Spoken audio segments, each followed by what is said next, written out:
Well,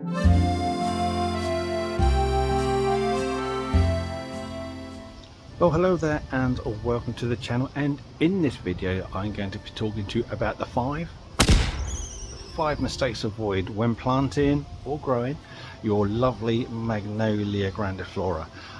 So let's get to it. There's lots of things to cover. Commonly known as the Bull which is a bit of a harsh name, or the Southern Magnolia, which is a bit boring name, you'll find it's a native to the southeastern part of America, around Florida and I think a bit of Texas, all around there. And it truly is a wonderful looking plant. It has these massively thick dark green, luxurious, really luxurious looking leaves, and the flowers, I mean, they're like an antique kind of lace color, but they're so big, bold, beautiful, like porcelain. Really truly wonderful flowers, and have a if I remember correctly, you've got a little bit of a lovely sort of lemon scent off those as well. Really lovely. And so if you're looking for a decent sized tree that's evergreen, fantastic flowering, then it's a fantastic choice. I mean, Magnolia grandiflora, I mean, it's in the name, grandiflora, large flowers, gorgeous dark green leaves. I mean, it really is quite striking, a really good choice. But there are some things that you need to be aware of. So we'll start off with our first mistake to avoid, and that is the soil. It's not so much a mistake. You can pretty much plant it in whatever soil you like, just so long as it doesn't become waterlogged over the winter. Because you got waterlogged soil, then you've got a problem, and that really is a mistake to avoid.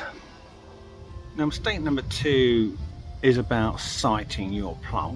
When the sort of late Victorians and the Edwardian the rich people in their houses were bringing in trees from across the world, when they're bringing these grandifloras in from America, because it's it's in some states quite warm, they were planting them in full sun sheltered positions because they were worried that they might get damaged, might damage the specimen. But the problem is, these trees are absolutely enormous. They can grow to about 120 foot.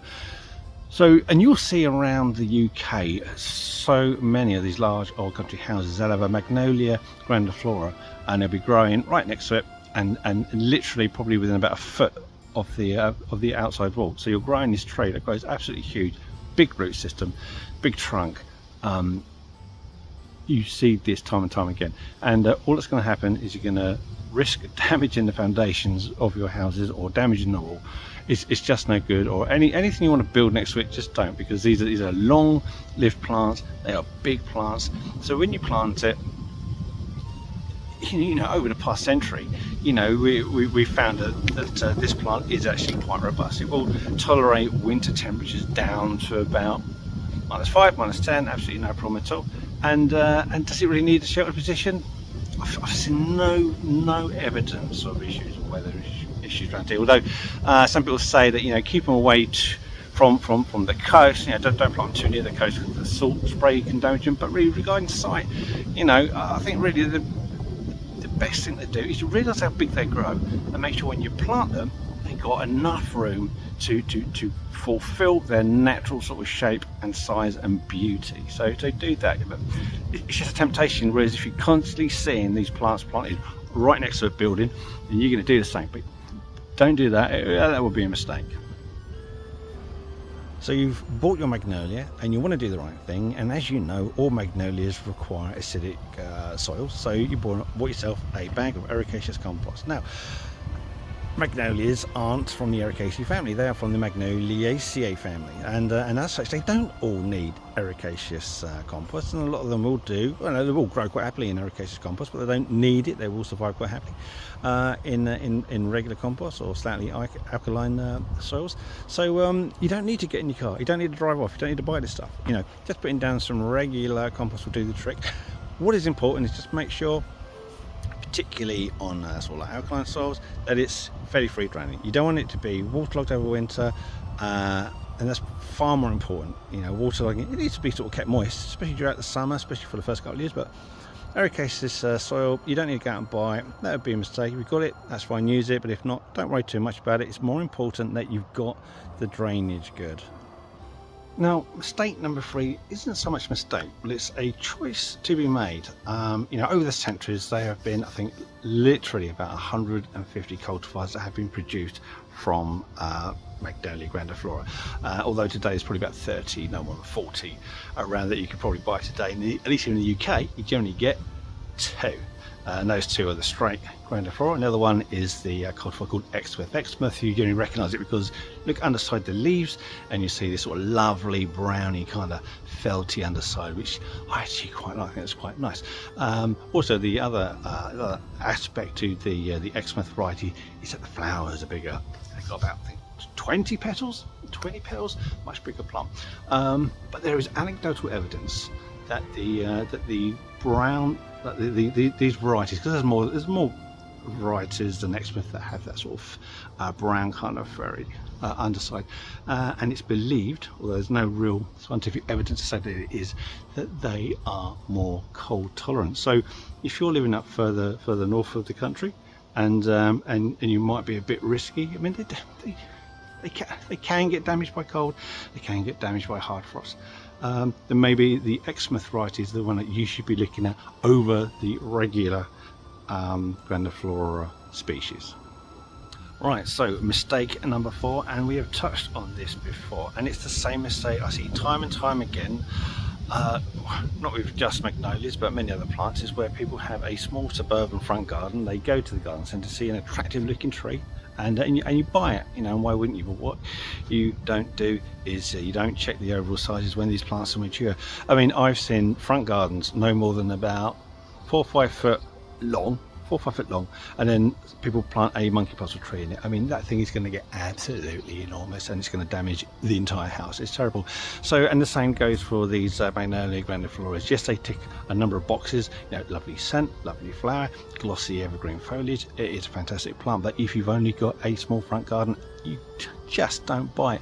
Always check the overall sizes of plants. You might buy it and it's only 3 foot tall, but it's not going to stay 3 foot tall. And it's going to grow flipping fast if you're given the right conditions, and it will love it next to a house. It'll love the free draining, it will love the warmth, it will love the shelter, get massive. So this isn't just a mistake to avoid with Magnolia grandiflora, it's a mistake to avoid with any tree. Just check any tree. I mean, a lot of them will be absolutely fine, but always check first, always check the overall size of the plant and whether it will fit in your garden, and then if it does fit, what's it going to look like? Is it going to look ridiculous? Is it going to shade out everything else? Is your house going to be overshadowed by this big gloomy thing? Always check it, check, double check. Okay, mistake number 5, and well done for watching the video to number 5. Now, okay, let's accept that lots of people have planted these plants around. It might not be you, somebody else might have planted a Magnolia grandiflora on your land before you moved there, and now you've got to deal with the consequences. So you want to prune it, it's too big, causing problems, and so what do? Well, typically in this country you do a lot of pruning in the winter, but you do not do that with the Magnolia grandiflora. You do your cutting of those in the summer, early autumn, when the plant actually tends to go naturally dormant, as do many evergreen plants. It's often a good time for cutting evergreen plants, but always check before you start cutting. Always have a look up and do your research first. So when you're if you do decide to cut back your Magnolia grandiflora, then you don't want to ruin it, you don't want to misshapen it, you don't want to do like a nice trim around the outside and then just get a load of sprouting branches going up that make an absolute mess and ruin the shape. You want to cut back to a natural fork, so when it grows back, it's going to grow back from the area and just replace it in a natural way. So definitely not the winter. You can get a lot of sap, you know, most plants, especially deciduous trees, you know, they do go dormant and they won't be producing sap, but the grandiflora will still be producing sap, so it doesn't do the tree any good, you know. That also opens it up to infection, so that's no good. So if you want to prune, because you have to prune, you can prune, and it will take a hard prune, but you've got to do it in the summer during the heat when it's dormant, and like I say, and to keep its shape natural looking rather than destroying the branch book of it, always cut back to a fork so any new growth looks natural. Anyway, thank you for watching, and if you want to support our channel, you can by subscribing and then clicking that notification bell if you want to be notified of any future videos. Anyway, thank you for watching. I'll see you in the next video.